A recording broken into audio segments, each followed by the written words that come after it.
Hello and welcome! Grand Finals time. That's right, we have had a bit of delay, but hey, not as much as maybe we had on some other days, as you might have noticed. We are gonna see Icy Cup taking on Alliance. Teams are about setting up their gear, keyboards, headset, mice, settings, all that jazz. When they're done with that, they're gonna be exited out of the arena and called back in for the main entrance, which we will see. But before that happens, we have got ourselves an analyst desk to bit of discuss what we are gonna see, and mostly I think the biggest question here is, does Icy Cup have a chance? Of course, Alliance big favorites, but Icy Cup, they definitely shown that they can put up a fight, a big one at that. And of course, for this, we'll have ourselves the analyst desk. Quick look at the brackets before we head over to that place, as we do see that Icy Cup made their way all the way through the losers bracket. First getting beaten down by virtus.pro, beating Quantic already. That time was against the odds of most people, and then yesterday beating virtus.pro. And one thing that I find important to note here, there's all matches, I believe, so far in the entire tournament have been best of two, or at least have been 2-0s. But for the analyst task, of course, we have got ourselves in the top right corner, we have got ourselves Kanaz, we have got K-poptosis in the bottom left, I'm sitting in the bottom right, and at the other side of me, like diagonal, it is Vykromond, who will be the leader of this panel. So Vykromond, welcome back, and everybody else, of course, as well. Usually people just go clockwise or counterclockwise. Yeah, I don't know. That was a I was thinking. very non-traditional order. Top right, top left, then my side, and then opposite side diagonal. Like, good. Yeah, so the team everyone expected in the grand final, Icy Cup, and then the team that surprised everybody, Alliance. No, obviously the other way around. Icy Cup. I mean, I talked about this a little bit yesterday, but the narrative continues to just flabbergast me. So I want to go over it just one more time. We have a team that was ninth, or I guess tied, no, ninth in the seasonal rankings. Yeah. They went 9-7 or 8-7. So 8 wins, 7 losses, just barely squeaking in above 500. And the third place team, Navi, was in China. The 5th place team, Kaipi, wasn't able to secure a sponsor to come. The 6th place team, Mouse, had visa issues. The 7th place team, well, we won't talk too much about the 7th place team, but there was certain controversies that prevented them from being able to attend. And that left 8th and 9th, 4 Friends and Trilly, and Icy Cup. And StarLadder could have decided to just send 4 Friends plus Trilly because they had the higher ranking technically due to head-to-head. Instead, they decided to amp the hype quotient a little bit, have a play-in, semi-playoff stage that Icy Cup won, and there we had it. We had the 9th seed coming in, and everyone was like, okay, sure. I mean, obviously, you need to have a team. It'll be nice to have a pure, like an all-Ukrainian team at the Ukrainian event, and okay, but obviously they're going to get stomped by VP. Obviously they're going to get stomped by Quantic, but no. They lost to VP 0-2, but then they took out Quantic 2-0. They took out VP 2-0. They didn't drop a single game since Thursday. No. And what's behind this Icy Cup breakthrough, so to speak? Kanaz? I think they're just playing really well right now. Their teamwork has been a lot better, particularly, I think, better than what Quantic had going, which is not really particularly surprising, considering that they had a stand-in, they weren't really used to playing with Black, and it looked like maybe their draft struggled a little bit because they really weren't sure how they wanted to play with a player like Black on carry, and then, of course, Silent moving to the offlane role. So they had to pick more heroes that he was comfortable with in that position. And he struggled a little bit in several of the games. I don't know. It just really felt like their coordination was a lot better than what other teams were really bringing out, and their drafting has also improved vastly from the first day, where they dropped that set against virtus.pro. Right. K-pop, anything else to add? I think Kanaz hit the nail on the head for the most part. Like you said, their drafting has improved dramatically from game 1. Or from match 1, when they just thought that they were really trying too hard. They were going with these picks that weren't standard. They didn't really know them. They hadn't practiced them a lot, probably not. They haven't played them, certainly. And got beat up pretty fast by virtus.pro. But then the second day and third day, we saw them come back. Strong picks that they were a bit more known for, and came back and fought and beat a very good VP team to prove that their win over Quantic wasn't just because Black was standing in, it was because Icy Cup is actually a pretty solid Dota team. So I think there's a lot to be said about how Icy Cup is done, and I don't think it's just other teams not playing well. I think they proved that with how well they played against virtus.pro. Sure. So you do think it's more about their strength than it is about other teams' mistakes, K-pop? I do. I think before VP, I was kind of on the fence about it. I didn't know if it was whether or not Quantic was playing oddly and not knowing what to do with Black as a stand-in when they're usually a much more early game aggressive team. But when they played VP and played as well as they did, beating them 2-0, they out-VP'd VP in the second game. So that made me... Yeah, they also didn't they run Weaver Tree against Quantic as well? So they ran Weaver Tree against Quantic. So they that proved to me that it's not just the other teams making mistakes; it's them really ballsy picks, really, and getting in and executing those picks too. Because it's one thing to be cute and pick things that the other team normally does, to go Naga, Disruptor, but if you can't pull it off. It doesn't look as good. But Icy Cup was able to do that. And I think it's really a testament to their strength, more so than other teams' failures. Sure. And if it is more Icy Cup strength, sort of newfound strength to the team, because we haven't seen them perform this well at any event since basically Tech Labs, which is when everybody first saw them coming on the scene. But Tech Labs, I feel like a lot of people dismissed as a fluke. There was a lot of best-of-one stuff. It was really quite random. You could tell the other teams weren't taking it seriously to some extent, so... Who knows? But obviously Icy Cup's striking very strong because if it is their own strength and it's not just the mistakes made by Quantic and VP, do we think that whether they win or lose today, Icy Cup can sustain this sort of level of performance and keep improving, move into Tier 1, or is this more of just sort of, that one magical run that they might not repeat? Sheever? Well, I hope they can continue doing this, but I have my doubts, and it's mostly because, of course, we've seen them improve over the last couple of days. But they've been on location, they've been practicing together, they have played together, but the moment this is over, real life starts kicking in again. And Icy Cup, even though it is a team that practices and tries to be better, they still have... They don't have the freedom, like Icy Cup, brilliant sponsor, but I don't think they have the freedom to do or to play Dota full time as much as they want to, so they'll probably slack behind a bit on practice. I think one of the bigger things as well is that... Although... What? I think Resolution is on summer vacation, so he can play for a while, right? He's in high school. Yeah. Summer vacation already. He's a baby. Wow. But yeah, I mean, one of the also things is that there are some tournaments still running before TI2, but not that or TI3 rather, but not that many.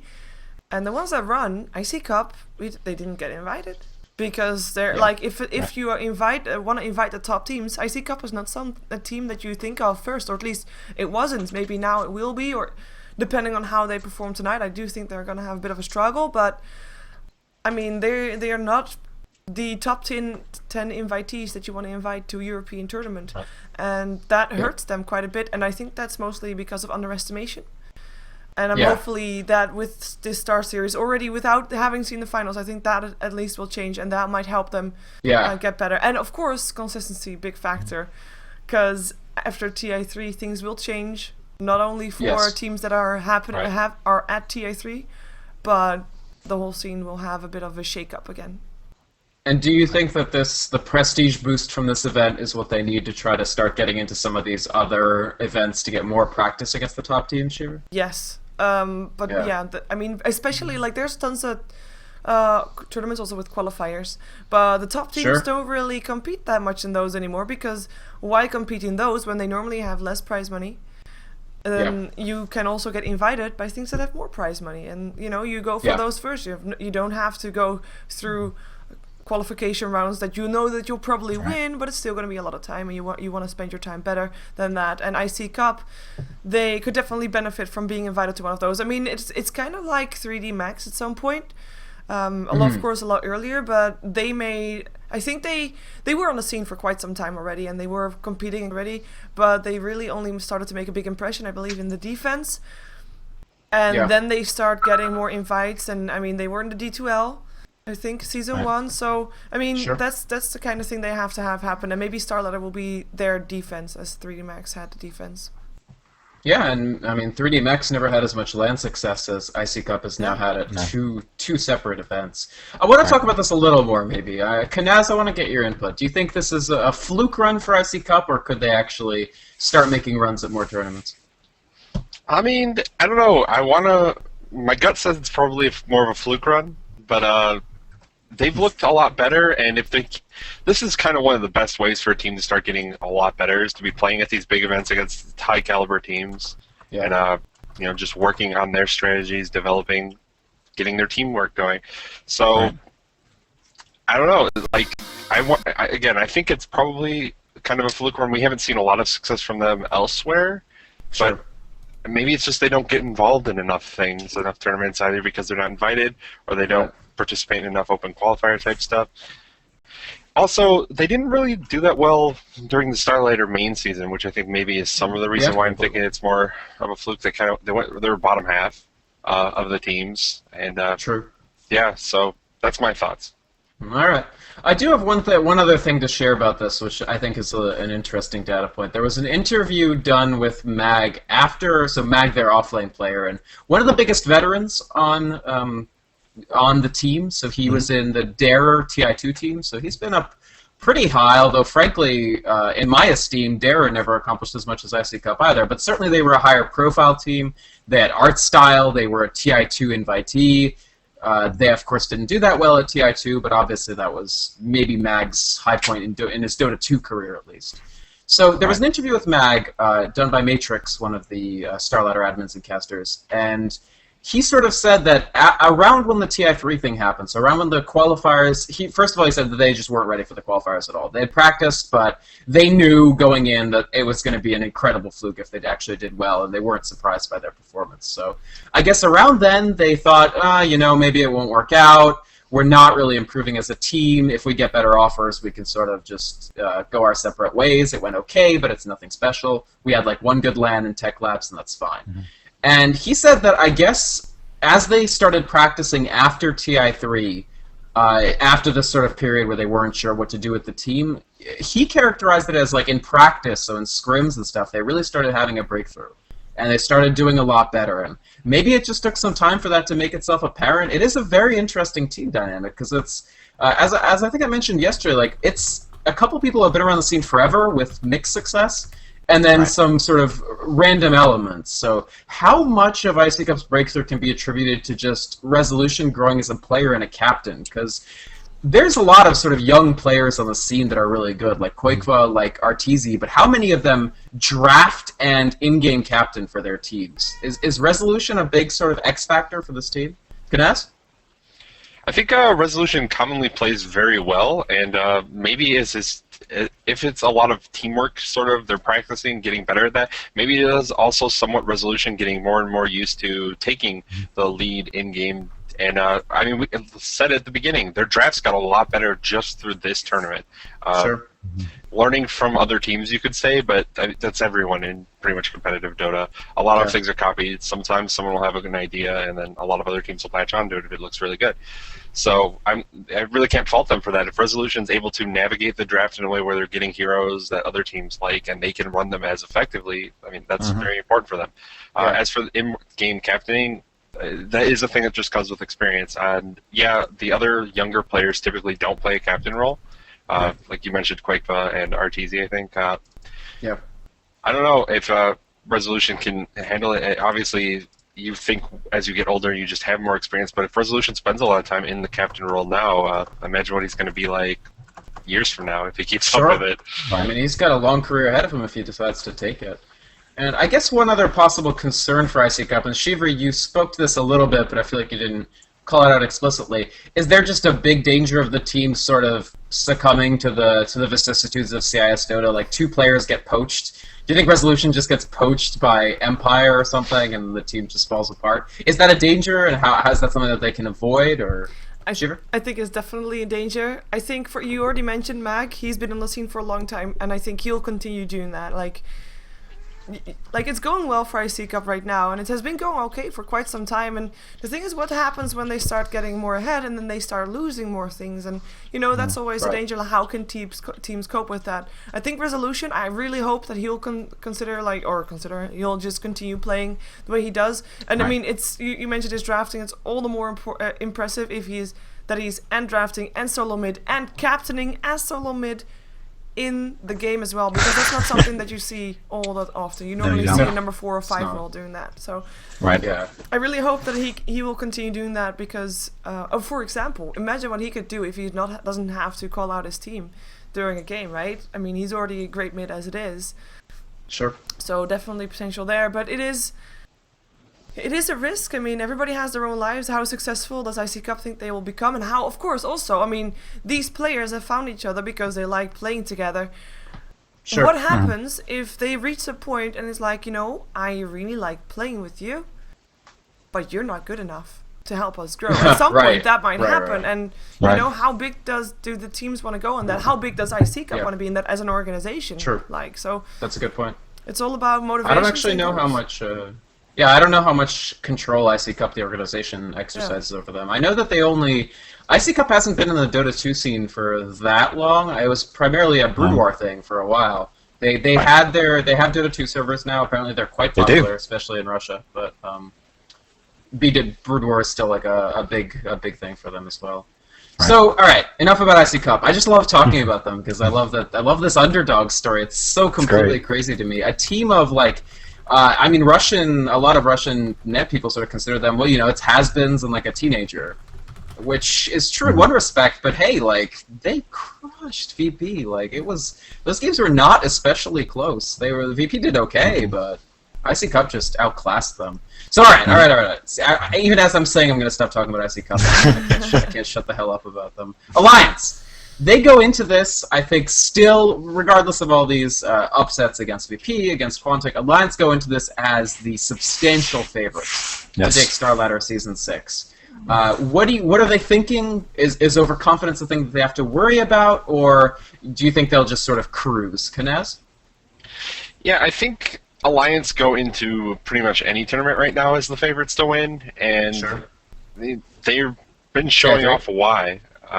It's possible that they go into the tournament as favorites to win. LG China probably up there as well, and I guess if Navi keep performing in this Alienware Cup, maybe they start getting back up there as well. Regardless, Alliance is the one who looked the best when they went to China, just looking at how Navi is doing. So, No doubt. yeah, probably they go into that now unless something crazy happens in the next 3 weeks, 4 weeks. Sure.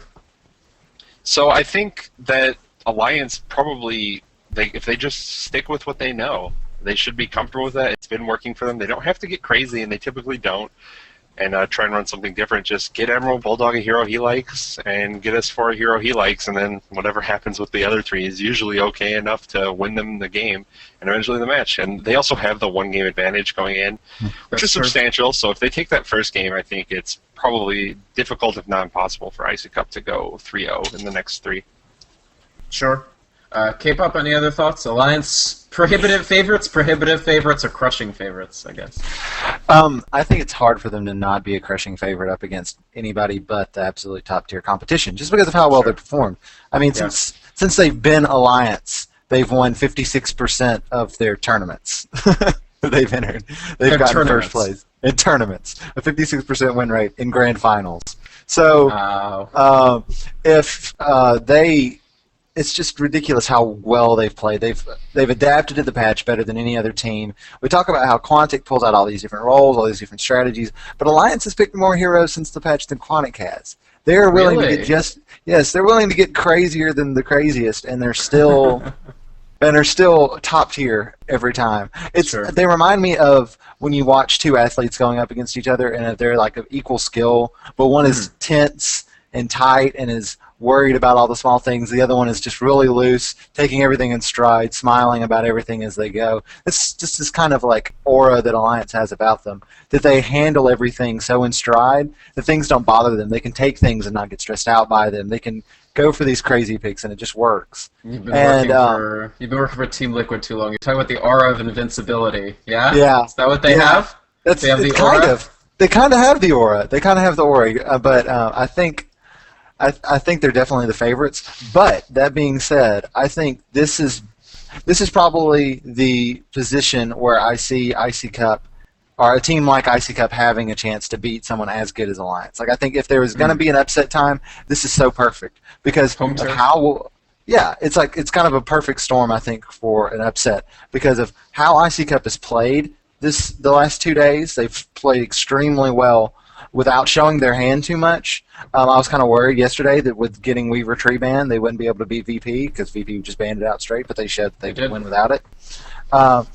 Icy Cup, as we've talked about, seem to be better on LAN than they are online because they've done really well in Tech Labs. They've done really well here. So where most teams that are underdogs come to LANs and kind of underperform against the top-tier teams because of lack of LAN experience, Icy Cup does better. Yeah, they do better on LAN. Icy Cup does, seem to. That's a great point. And I also feel like Alliance might be. They haven't had an issue with this in the past, but they might have look-ahead syndrome looking towards TI3 with the group stages starting in less than a month. So I think this is kind of a perfect storm of events that could lead to a really, really big upset. All right. And to get a big upset, I think, Kanaz, you mentioned this, and I want to follow up on it a bit. First game, you have Alliance coming in with a one-game advantage in a best-of-5. So that means that if Alliance win one, Icy Cup face the almost intolerably difficult prospect of winning 3 in a row against the best team in the world. So let's take that as given and say that to win the series, Icy Cup need to win Game 1. Does that mean that Icy Cup need to run some sort of gimmick lineup, or does it mean they have to double down on what they're strongest on and just try to outmuscle Alliance in Game 1? Sheever? Well, I think that, like, these two teams haven't really faced that often. I actually checked. I only could find twice that they faced off.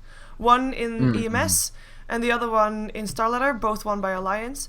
But I think that Icy Cup, if they, for the first game, stick to their guns, play their normal game that they're strong at, and maybe Alliance will think, you know what, we are assuming that even if we give them what they want, we can still beat them. Because they're just better. And hopefully for Icy Cup, Alliance thinks that and lets Icy Cup have what they want. Then Icy Cup can run their game perfectly, should be able to execute, should be able to win the game. And then we might see Alliance thinking, you know what?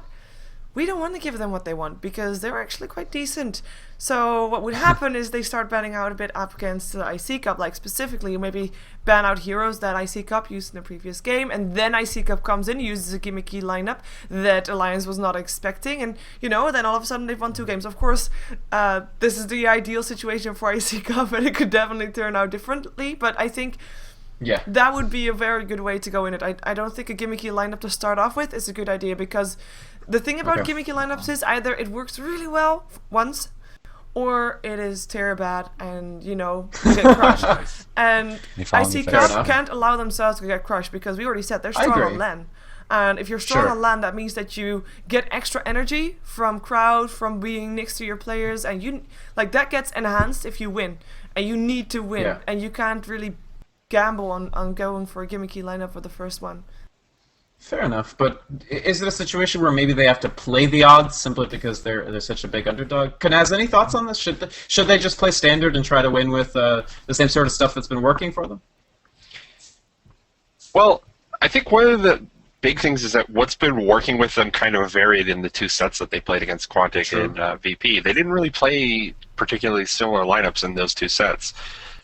So I think if they're drafting very reactively, which is how I feel it's been going thus far, they should continue that against Alliance.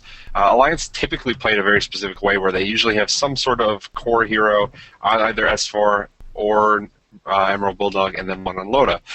So maybe banning out just the Emerald Bulldog heroes right off the bat. Like, people say, well, do you ban out Lone Druid against Emerald Bulldog? I think the answer is probably yes. And some teams are still like, well, maybe we just won't do it. We'll face off against the Emerald Bulldog bear. And it usually feels like that's a big mistake. A huge mistake. I feel like I've watched some Dota in my time, and it doesn't work out as often as anyone ever thinks it does. Like, there are games where Alliance is getting crushed and Emerald Bulldog carries them out of it. In fact, against VP, I think. VP game 1. Yeah, they were getting crushed, and Emerald Bulldog carried them out of it. Loda was 0-4-0 with 165 GP. That was the Gyrocopter game, right? Yeah. Yeah, where he got absolutely demolished, and then Emerald Bulldog was like, yeah, but I'm a bear. And it's okay. Just push the game. I think if they can take out maybe that hero, it's probably pretty good for them. And I don't think they need to go full on gimmick. We saw that the first day from them where they went with the gimmicky push lineup and just did nothing the entire game. Yeah, I don't think that's a good strategy. It was funny because people were commenting like, "Oh no, they actually had better late game," and that's true. But they had like no way of bridging the gap from the early game to the late game. They have early game and late game, no mid game at all. Yes. It's like, It was like yeah. Are you going to get the farm in the mid game? Right. No. Yeah. Exactly. No. Right. Right. All right. Fair enough. I think that's one of the big things is people don't think about that when they say, well, they have better late game. You have to think about what time your late game is as opposed to what time the opponent's late game is. You can't just say, well, this hero strictly out-carries this hero. Sure, Spectre can carry pretty hard, but it takes a long time to get that farm on Spectre, whereas Anti-Mage can get his farm 20 minutes earlier. This is the thing with Alchemist, too. People That's like to Alchemist get is so good. clever about Alchemist and say, well, you know, he caps out at 6 items, and then you just out-carry him. The only problem is, if Alch has 6 items and you have 3, it doesn't matter that you out-carry him. Like, nobody gives a crap. All right, so we've agreed that maybe they don't need to go gimmicky. No. I still hope they go a little gimmicky, but I want to follow up on one thing you said, Kanaz, because you said the Admiral Bulldog heroes, and okay, but aren't those also the Mag heroes? What do you do? Like, how do they set up a situation where they can give Mag a hero that he wants? Because his Nature's Prophet and Lone Druid have actually been really, really good too. So, game 1 against VP, his Lone Druid, I would say, pretty much carried the game. It wasn't the same level as Admiral Bulldog. Like, there were certain, like the resummons that ABD does, and just a little bit of the farming efficiency wasn't there. But I would say it was at like 75-80%. So how do you make sure that Mag is on a hero that he's happy and comfortable with and can participate a lot in the game while still holding Admiral Bulldog down? Is it a matter of having first, second pick? Or is it a matter of it's too valuable to take those heroes out to even bother with that? K-pop? I think it's definitely about having first, second pick, because the problem is I've always said you ban Admiral Bulldog heroes. You get rid of the Nature's Prophet, you get rid of the Lone Druid. But the problem is if you've got two bans before the other team has a pick. So you ban Lone Druid, you ban Nature's Prophet. What do you leave in the pool? You leave Wisp. EGM is a monster on Wisp. You leave Batrider. S4 is a monster on Batrider. So you don't. You want to make Admiral Bulldog uncomfortable, but you leave those heroes out in the pool. So if I'm the drafter, I hope I have first pick. I try to get first pick as often as possible.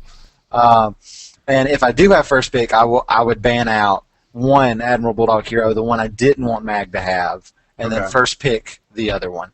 I would say if I wanted Mag on Nature's Prophet this game, if I'm going for a more global idea, I would ban out the Wisp, and then I'd probably ban out the Lone Druid, and then I would take Nature's Prophet first. And then I'd be real sad.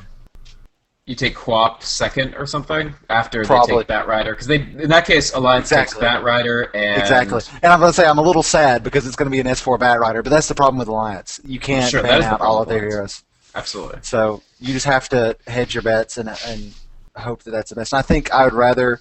I think that S4's bat is extremely good and extremely important, but I think making Admiral Bulldog uncomfortable is more important than having S4 on a hero other than Batrider, because I think he does well on everyone. Really. I agree. I found a kind of cool stat about S4 Batrider, actually. So I was trying to figure out why he's so good on Bat, and interestingly enough, one of the things I found, or the only ability whose usage was vastly different, I mean, there's a lot of stuff that's extremely difficult to quantify, like positioning. You can get laning efficiency, but his laning efficiency on Batrider. The thing is, everybody's laning efficiency looks amazing on Batrider because Batrider is OP as hell. Like, so easy. One thing that's kind of cool is his flame breaks are really good. Like he's on point with them. Like he hits like 12% more heroes for 20% more damage. Hey. But flame break keeps getting nerfed. Flame break keeps getting nerfed though. That's a good point. So is S4 Bat gonna get a little less scary? I don't know. But yeah, maybe that's the right drafting strategy. Sheever, what do you think about the off-lane hero battle? Is it more worth it to take them away from ABD than it is to give them to Mag? Well, I'm kind of torn about it because yesterday we saw Icy Cup. Well, I didn't see it, but I saw it afterwards. I saw it today.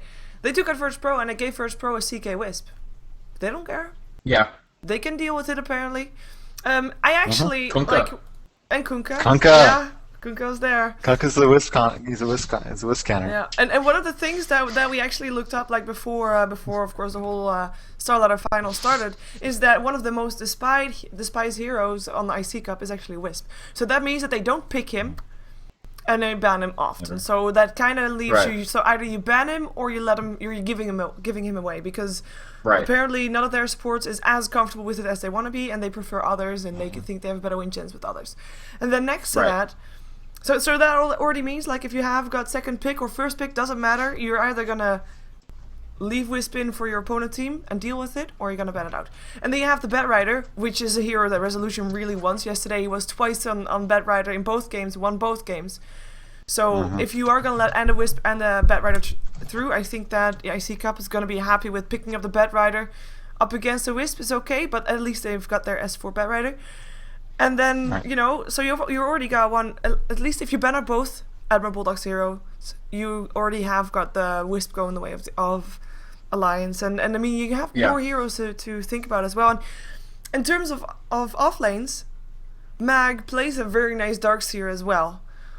And I kind of agree with, at least, like, it really depends. VP first banned it both times, I think. They did. So they were definitely scared of Mag Darkseer.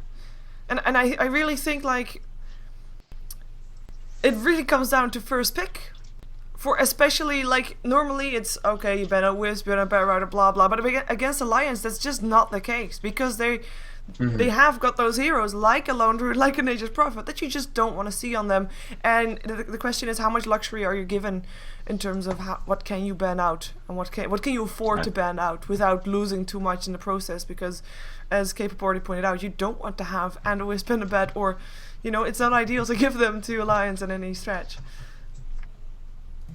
Alright, yeah, fair enough. Okay, so let's talk about... I want to quickly talk about what do we think the key players are for both teams that have to sort of perform or they'll lose. So who is going to be the person who has to step up for Icy Cup, and who's going to be the critical linchpin for Alliance? Kanaz?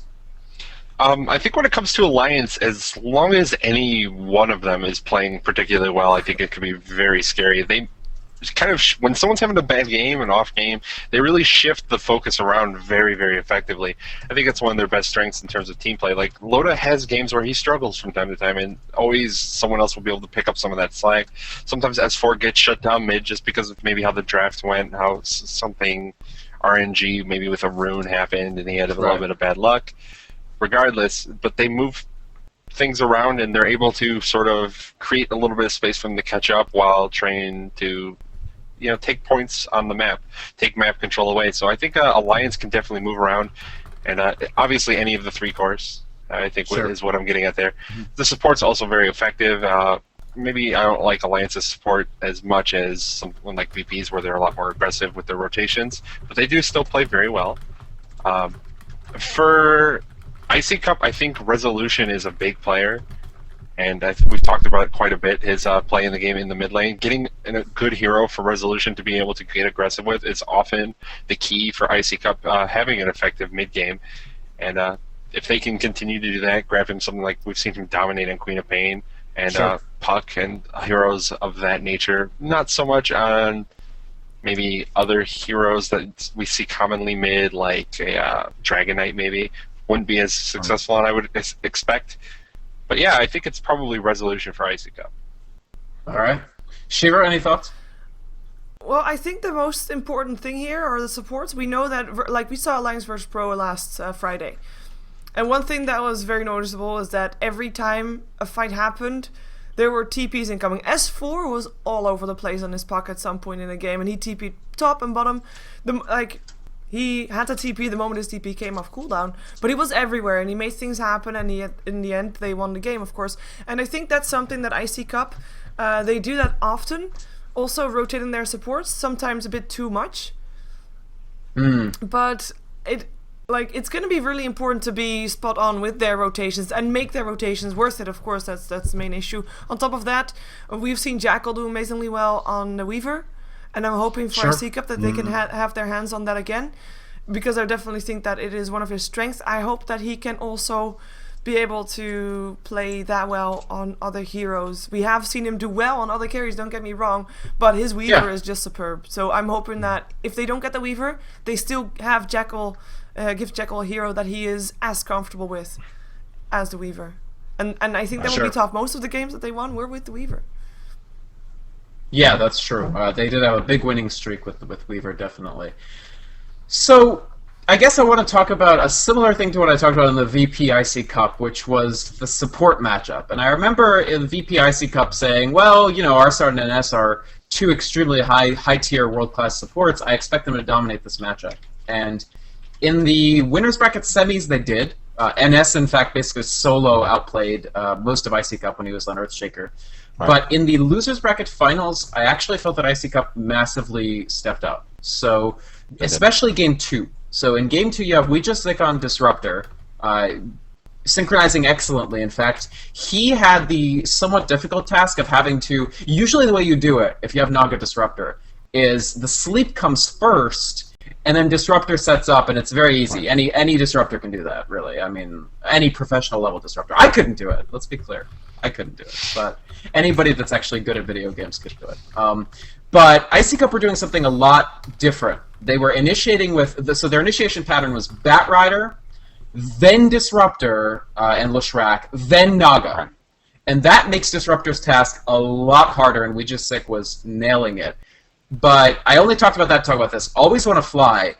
That Leshrac performance was one of the better Leshracs I've seen in months. It was really... Even going back to TI2, I'd say top 5 best Leshrac games.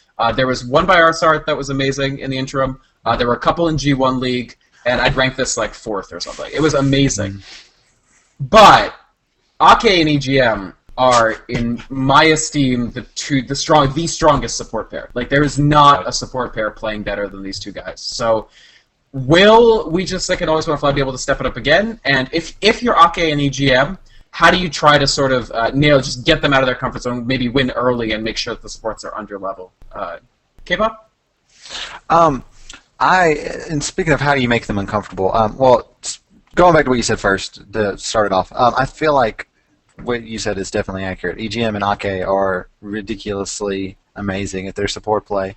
And if we're looking at what Icy Cup did yesterday that made them do so well, something I talked about was how you can get a kind of with lane theory, how you can put a hero in the safe lane who does well solo, and then you let your support stay there for a while, make sure you save at the beginning, and then go to get kills and set up ganks. Otherwise, because the guy that's solo can stay safe, like a Weaver. But what Icy Cup did is they went up against VP, who had a Weaver solo in the safe lane with a tri-lane Nyx Assassin and Jakiro, two heroes that are extremely good at roaming around and setting up kills. And what did Icy Cup do? They roamed with them, they kept their supports with their cores, kept them safe, and didn't give up a whole lot of early game kills with it.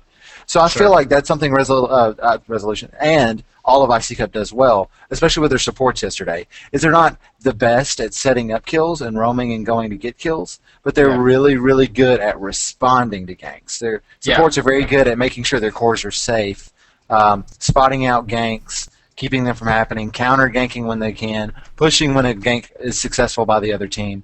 I think they just do a very good job at making the best out of bad situations with ganks. And if they want to beat Alliance today, they'll really have to do that. Sure. Kanaz, any more thoughts on the support matchup, what Alliance do as maybe the more well-regarded, the more skilled support pair to punish Icy Cup, or is this just going to be... What is it going to be? It's hard to say. I feel like they don't maybe move as aggressively as a lot of other teams, but they play so very solidly in lane. It's really hard to kind of aggressively tri-lane against Alliance most of the time, I think. We saw VP have some success in the try versus try situation, but that's not particularly common. And again, I think VP have also one of the best support pairs really in competitive Dota right now. They almost always get a ton done for their team. I think it really depends on what kind of heroes they end up allowing Alliance to get. There are lots of heroes that both of these players are very effective with. Aki obviously loves to play those jungling supports like the Enchantress, like the Chen. EGM, we saw some great Wisp play from him. Of course, Rubik, I believe. Oh, is it not undefeated? It's 14-1 according to the stats. Yeah, something ludicrous. Yeah, great, 14-1. Oh, that's so poor. Yeah. EGM. Come on. It's just like they win so much with some of the supports that they just love to play, and you can't ban them all out. So, do you jump? Do you prepare for what's going to happen with that and try and grab supports that are particularly effective in that matchup? I don't know. I feel like they're outskilled in that regard. Yeah. So Icy Cup are Can gonna, they- but if they play like out of their minds, basically like they did yesterday, like you said, Leshrac was basically insane yesterday. Those were He landed God mode so splitters. many splitters on Yeah. invisible weavers, and Yes. When they were It's going like- into the base, and he got like this, there's a kinetic field around them, and he got the two-person split Earth Yeah. that completely turned around basically the match, because like VP looked like they were going to be able to break the base there, and that one Sure. split Earth turned it completely around. Yeah, that was when they get the tier 2, and then they dive for Lesh, and they end up losing puck, and Weaver has to run. And Yeah, that's that kinda- was all the split Earth. He was running, he turns, or he actually like casts it. Usually, what Leshes do when they run is they'll cast it like right on where they're standing or whatever. But he actually like aimed it perfectly where the southeast edge of it hit puck and the northwest edge of it hit Weaver. It was sick. It was honestly, it was just disgusting. It was ridiculous. yeah, that was kind of my story of that last game. Was VP chased Leshrac and didn't work out the way they wanted to. Not once. Right. They kept chasing Leshrac, and then Leshrac would be Yeah. like, "Oh, split Earth hit 3 people," and then they would all die, and they're Sure. like, "Oh," over and over again. So I mean, I don't know if they're going to be able to expect Alliance to kind of do that as well, where they're committing a lot to a support, and then the support Yeah. plays really well and completely turns fights. But if they play really It's gonna be well, tough. they could certainly take the match in that way again. Just the matchup between the supports. If they play like they did yesterday, if they play like they did the first day, it's going to be a lot harder. Right. So, all right, yeah, I think I agree. Definitely the supports is an area where they'll have to make up for elsewhere. But it does look like we finally have 10 players. And with that, I actually think we covered the matchup pretty well from both sides. So think so, too. let's define what the narrative is going to be. Will it be the plucky Ukrainian underdogs in 2 separate esports getting crushed by the Swedish favorites? Or will the hometown crowd have their upset? Let's go clockwise. Kanaz? And the game score, of course, if you please. Of course, the game score 3-0 Alliance. 3-0 Alliance. All right. And any quick thoughts on it? I guess it's 3-0, so there's not that much. They're gonna stop. 3-0 That's what you're Alliance. Do we want to go with 4 bans too? Or I guess we can do that afterwards. No. We don't have. I don't think we'll have time, unfortunately. I Okay. do want to say, give me a game length. When will we be done casting today? 2 hours? Like, whoa. 1 hour? Well, they only have to play 2 games. They'll have to play so 2 games to win 3-0. 3 p.m. 3 p.m. Oh, well, How our many time. You hours jerk. in total is Hour that? and a My half. God. Hour and a 10 half. p.m. Ukraine CST. time, he says. Yeah, 10 p.m. yes. Ukraine time will be done. Super fast. Sorry, Super 10 p.m. fast. CST, not Ukraine. It's already later there. Oh no, wait. I'm thinking 2. I forgot. I'll add the draft time in. So 3:30 p.m. 3:30. So 2 hours. All right. 2 hours. Sheever, what's the score going to be? I'm like my brain says 3-0. I really hope for 3-1 though. I'm gonna at least Okay. like okay. 3-1 I'm gonna give Alliance. it 3-1 to Alliance. Also, I want to say that people that are watching, of course, when we started broadcasting, Twitch chat was still down for maintenance. If you refresh the stream or if you pop out the chat, your Twitch chat will work again.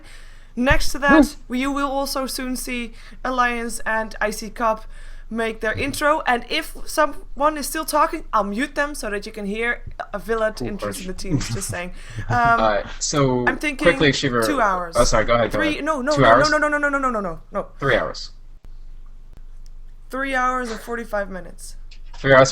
So actually, you think Icy 7 Cup hours. wins one, and another one goes pretty long, is what you're saying. So they stretch one out to like 45 minutes and lose to Farmed Lone Druid.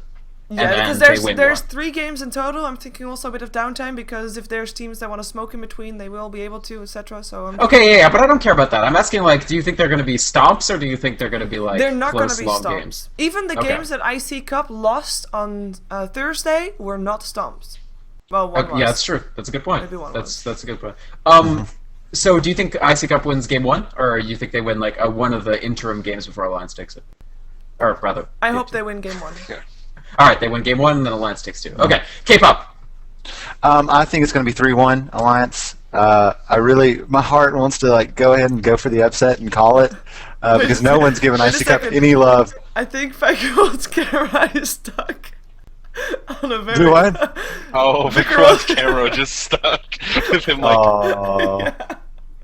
A very nice pose he has there too. Here, I'll do Anyway, it too. I'll go ahead and say what I was going to say there at least.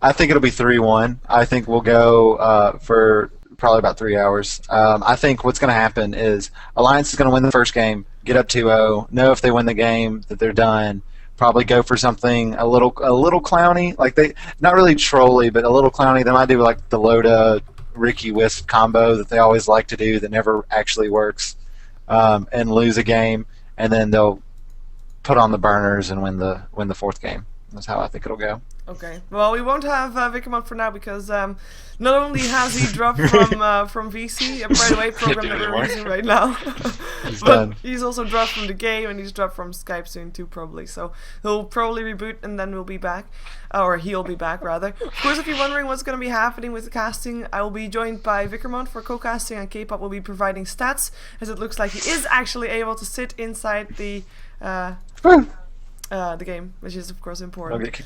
And yeah, I mean, we are kind of all very towards Alliance, and I don't think that's a bit of a big surprise. But I would just want to point out that if Icy Cup manages to take this, it's like the true Cinderella story, and I would be really happy, because that would be like that's what customers want to see, right? Oh, there we go. Oh yeah. So for now, I mean, we don't have the intro just yet. We're still waiting for the teams. Like the teams have just got shoved outside, and that means that Violet is preparing for them to call them in and have the music ready. Because if you are unfamiliar with StarLadder, the way they run things is, or at least on the last day, every team has chosen their own song. So keep that in mind when you hear the song. They have chosen it. Yeah. Oh, they got a walkout song. They got That's a awesome. walkout song, exactly. And then, you know, they'll walk in, not just into the arena, but actually the cameras are already at the door. So you'll see them that's first awesome. standing outside probably, and then they'll move inside, and you know, they'll have their music, and they'll shake hands because, you know, people are cheering for them, etc. And then they sit down. And then, like, we already have everybody in the lobby, so everybody's already set up. So when they actually are in, we will be having ourselves a game real soon. And I will recall Vykromond. And as I say that, be prepared, because that might be something. There might be something weird in terms of all the boxes from the cameras. Oh, yeah. Shuffle. So be prepared for overlay failure. That's all I mean. I hope they show the crowd a lot, because I'm really excited about the fact that Icy Cup is kind of the hometown team. It's kind of the cheesy American football movie where the hometown team is the underdogs the whole way through, and they go back and they're playing in the championship game, and their little crowd is all cheering for them. I hope that's what it's like. I hope the crowd is just really behind Icy Cup the whole time, because that would be really fun to watch. Yeah. I think they will be. So what did you say that was? I died. I said 3-1. I said 3-1. I said Alliance was going to get up 2-0, try something clowny and get beat, and then win the fourth game. Did you hear that? All right. Well, I'm gonna say Alliance takes it, because I don't want to just be contrarian for the sake of being. Right. But I do want to say 3-2. I think Icy Cup can take it. I think they take the first one. Hell not. They're riding high. If they don't take the first one, I can't see them winning. I can't see them take it. If they take the first one, I think they can take one of the next two. Maybe like they take one and then Icy Cup takes one. They do have the hometown advantage. They do have, you know, the sort of feeling of, hey, like, fuck it, we can do anything. Like we can beat guys. They're not so bad. And I think they have also the individual skill when they're playing perfectly. Alliance hasn't done this as much recently, but in the past we used to always see Alliance as the team that always gives one game away every stage. Yeah. Like they'll win and they'll win comfortably, but they'll give one game away in a really stupid way. So if they give game one away, I think Icy Cup can take a game on the merits too. That's fair. That's a good point. That's exactly what I said actually during earlier on. So if they take game one, they'll have a good chance at getting another one as well. I think actually we have got ourselves the intro soon. The thing I don't really know that for sure, but StarLadder started playing commercials after having their in-between screen thingy going on. So I'm thinking after the commercials, I'll turn it on and then we'll see things. So my suggestion is to just you know, tune it out for now. And well, actually no, I want to have it in the pre-show VOD. So, we have to find something else to talk about. Vykromond, you freeze again? No, I saw you blink. Never mind. You didn't see yourself. I'm just standing stock still so that my computer doesn't get angry. You gotta do the head. You have to do your head tilt. Yeah. Oh, and I lied, by Yeah, the he way. froze like this. Twitch chat is down again. Yeah, Twitch chat is down. Yeah. So unfortunately, Twitch. I'll do that's the Dendy interview TI2 pose. yeah. I'll do my best Dendy impression. Okay, so we did the predictions. I guess since we do have time, if you want to do it before the ceremony, what are the? We actually theory crafted the bands out already, so let's have them down on paper. What are the 4 first bands game 1? Because after game 1, I feel like it starts getting a little loopy. Who's gonna start? I'll start. K-pop. Oh. Okay. Okay, Okay. Sheever. Sheever start. Yay. Sheever start. So I think Lone Druid, Wisp, Darkseer, and Keeper of the Light. Coddle, yeah, okay. Because that's the one we were missing for. That's the one we weren't predicting. Yeah, and I'm still thinking maybe Naga, but I can only name 4. I just want to have it out there. For first phase? Yeah, I think it's fine. K-pop. I'm gonna go something very similar. I think they are gonna ban out. I think they're gonna ban out Furion Wisp. Actually, they're gonna ban out Nature's Prophet and Wisp because Admiral Bulldog, technically, if you go just by statistics and win losses, has a better Nature's Prophet than Lone Druid.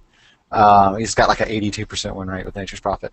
And then I think Alliance is gonna ban out in the first game at least Weaver Tree, the Treever. They're gonna make sure the Treever isn't there. Okay, so Nature's Prophet. See, the thing is, the difficulty is, it really depends on who gets the first pick. But I don't want this to be scientific, so I'm just gonna put y'all. That's my heart. So that's NPIO Weaver Tree. Treever. Yeah. Treever. All right. We won't get a Treever on SheeverGaming. SheeverGaming. Ooh, wait. Oh, sorry. There we go. It is Villet time. Sorry, Kanaz. Sorry. Okay. Sorry, Kanaz. Oh, darn, I don't have to be thrown out there. Yeah, we're gonna listen to some Russian. I'm gonna unmute and we're gonna hear some Russian, but they will of course also introduce Alliance and that will be English as well, so we want to hear the song. Сейчас здесь встретятся в Best of 5 поединке. Так же, как и в Counter-Strike, возможно, у нас будет максимальное количество карт. В любом случае, счет 1-0 стартовый в пользу победителей сетки винеров, в пользу команды Альянс, как вы знаете прекрасно. Альянсам надо будет выиграть всего 2 карты, их соперникам абсолютно сенсационными, нереальными Сикапом придется выиграть 3 карты. У нас приблизительно повторяется ситуация, потому что в КС у нас играли на... Команда домашняя будет играть против ужасных и лучших однозначно в мире гостей шведов из Альянса. В любом случае будет это все очень-очень круто. На нескольких языках будет трансляция. Здесь в арене, конечно же, комментировать это дело будем мы с Каспером. Также Тоби с Fucking Madом комментирует на английском языке отсюда. В любом случае игры будут огонь. Это факт. Будем надеяться, что наши ребята дадут серьезный бой и Дота будет очень крутая. Радует, что очень много людей здесь. Наверное, однозначно самое большое количество за все сезоны Star-серии, за все сезоны StarLadder, Asus, Intel Challenge здесь находится сейчас в Киберспорт-арене. Но я надеюсь, что вы не будете жалеть свои ладошки, свои голосовые связки, будете поддерживать команды так, как только можете. Сейчас я, как всегда, проведу маленький инструктаж. Ребят, сейчас будут выходить 2 команды, и они будут выходить медленно и уверенно. Одни уверены в себе, другие не уверены в себе. В любом случае, я надеюсь, что по мере их приближения к сцене аплодисменты будут все выше и выше и выше и выше, чтобы они действительно сели на эту сцену и просто дрожь из рук ушла, и они просто давали люлей. Надеюсь, так оно и будет. Претенденты. Абсолютно сенсационно попавшие сюда ребята, как сборная Дании в 92-м году на чемпионат Европы по футболу. Парни, которые за 5 дней до начала финалов еще не знали, что они здесь будут. Грубо говоря, их пособирали быстро. И с корабля на бал они ворвались сюда. Они выиграли квалификационный матч команды For Friends Чрили и попали сюда. Первый день они провели не очень удачно, проиграл virtus.pro, но потом, как и обещал капитан команды Resolution, они начали клепать камбэки. Сначала со счетом 2-0 была побеждена команда Quantic, потом в шикарнейшем матче со счетом 2-0 были опять-таки переиграны virtus.pro. Ваши аплодисменты. 2 белоруса, 3 украинца. Icy Cup!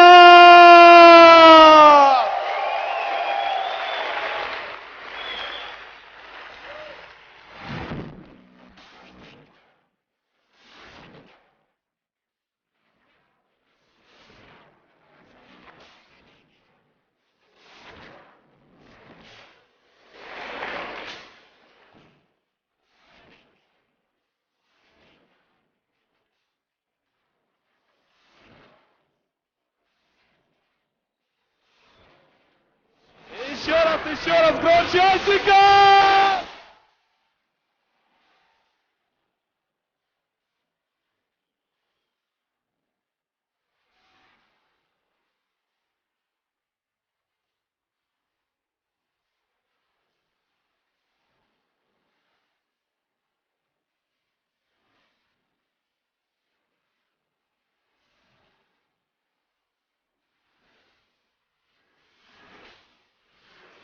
Вау!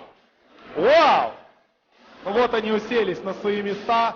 Я надеюсь, что вся игра будет такой. У меня аж мурашки по коже. Вы что, так Нави здесь не встречали, когда они четырежды чемпионы были? Играть им придется с чемпионами всего и вообще всего, что движется. С командой, которая буквально недавно просто-напросто громила всю Европу, весь мир. У них там был нереальный стрик. Они поехали в Китай, когда в них никто не верили. В Китае Урсой развалили лица. Song is Imagine Dragons by Radioactive. Потом они Radioactive by поехали в Imagine Европу, сели на DreamHack и поразваливали. The weird Точно box так же sounds is совершенно actually on the Russian было stream, в not on финале mine. Sorry DreamHack. for that. Опять-таки абсолютно всех ныне действующие чемпионы G1 лиги, дважды чемпионы DreamHack. И, конечно же, товарищи, которые будут защищать свое чемпионское звание здесь, в Киеве. У них есть шанс пойти по стопам Нави и стать новой династией чемпионов StarLadder. Ваши аплодисменты! The Lions!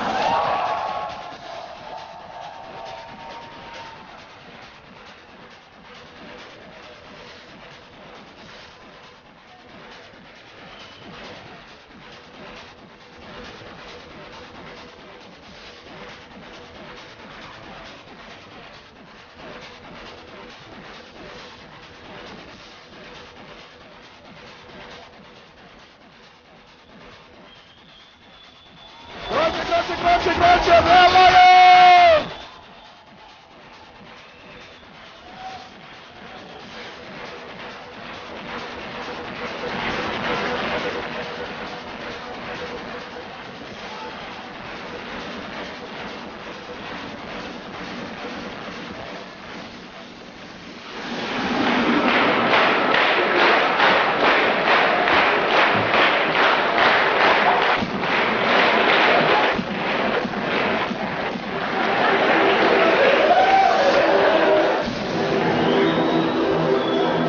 И еще раз, последний раз, для начала, Icy Cup!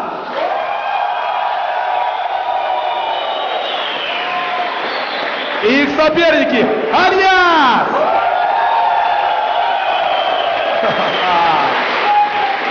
А теперь Каспер! Да, в общем, трибуны ликуют, девушки мокреют и все в этом духе. Ну что ж, мы готовы. So that was that. Of course, we are having ourselves a game real soon, so let's just drop it back to the brackets for a very quick moment. Actually, never mind. Yeah, well, for a very quick moment, just before we have this. Oh, first, I clicked on a button. It's not the right